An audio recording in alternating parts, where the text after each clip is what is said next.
तर दुसरीकडे उत्तमराव जानकर हे नागपुरात फडणवीसांच्या भेटीसाठी दाखल झालेत। सोलापुरातून उमेदवारी न मिळाल्यानं जानकर नाराज आहेत। त्यामुळे त्यांच्या नाराजीचा फटका भाजपला सोलापूर आणि माढ्यामध्ये बसू शकतो।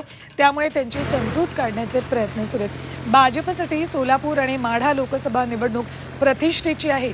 त्याचाच भाग म्हणून उत्तमराव जानकरांची समजूत काढण्याचे प्रयत्न केले जात आहेत। त्यानंतर त्यांना भाजपकडून अमित शहांच्या भेटीसाठी सुद्धा नेलं जाणार आहे।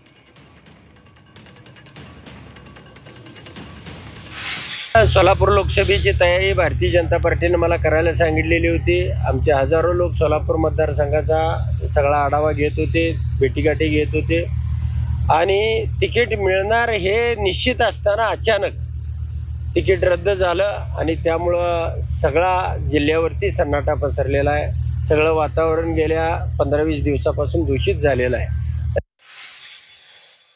अमृत नोनी आर्थो प्लस ये एक प्रूवन फॉर्मूला है। इसमें मौजूद नोनी फल के गुण और आयुर्वेदिक जड़ी बूटियां शरीर को जरूरी पोषक तत्व देने के साथ साथ हड्डियों और जोड़ों के घिसने, उनमें होने वाले सूजन और दर्द को रोकने में मदद करता है। दर्द मुक्त जीवन के लिए अमृत नोनी आर्थो प्लस। उत्तमराव जानकरांचा प्रश्न हा सोडवणं अत्यंत गरजेचं आहे। त्यामुळं त्याच कारणासाठी आम्ही जात आहोत। उत्तमराव जानकरांनी आमच्या बरोबर गेली 30 वर्ष खांद्याला खांदा लावून एक संघर्षाची चळवळ केलेली आहे। अशा चळवळी या नेत्यावर कोणताही अन्याय होऊ नये ही आमची भावना आहे। उत्तमराव जानकरांना माहीत आहे मी नागपूरपर्यंत आहे आणि नागपुरातच हा विषय 100% आम्ही सोडवू असा मला विश्वास आहे।